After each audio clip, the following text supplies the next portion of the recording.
Yo mga idol, kamusta? Sports Talk PH nga pala. Ang inamin ni Pacquiao, pag-usapan natin yan mga idol. Ngunit bago ang lahat ay huwag kakalimutang mag-subscribe at i-click ang notification bell button for more sports talk.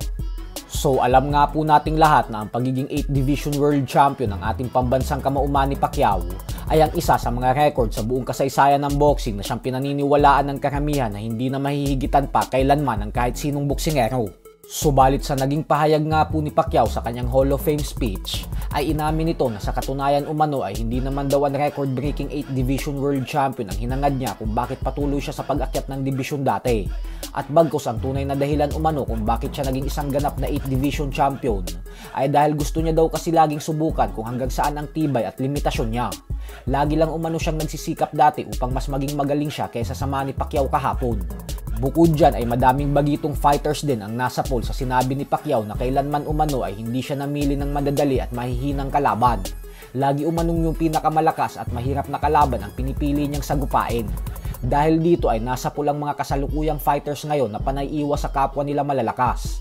At bagkus namimili lang ng mga kalaban na wala sa level nila upang maprotektahan ang kanilang mga pinangangalagaan na undefeated records. Dahilan kung bakit patuloy na napapalayo ang loob ng mga diehard fans sa sports ng boxing.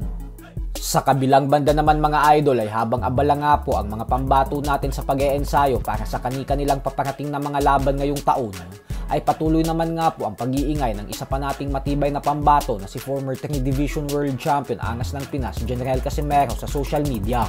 Ito po ay dahil muli nitong ibinida ang kanyang sarili matapos niyang sabihin na excitement daw talaga kapag siya ang sumampa sa ibabaw ng lona.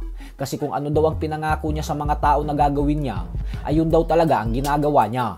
Hindi umano katulad sa ibang mga Pinoy boxers na sinasabi na si Lord na umano ang bahala. Siya daw kasi ay pag sinabi niyang pugut ulo mo, ay pupugutin niya daw talaga. Tapos ang masaklap pa sa post niya na ito ay ang litrato ay yung mga MP boys na natalo via knockout, habang siya naman ay nakatayo at nagdidiwang ng kanyang pagkapanalo. Kaya maliwanag po na ang post na ito ay isang atake ng magkapatid na Casimero sa mga kapwa niya Pilipinong boksingero.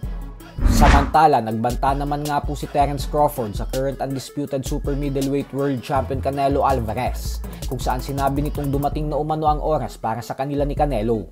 Hindi daw siya papayag na umuwi ng talunan pagkatapos ng kanilang sagupaan. Isang patunay lamang po ito na gagawin talaga ni Crawford ang lahat ng makakaya niya upang pataubin ang Mexican superstar at patunayan sa buong mundo na siya talaga ang pinakamalakas na fighter sa henerasyon na ito. So hanggang dito na lang po muna tayo mga idol.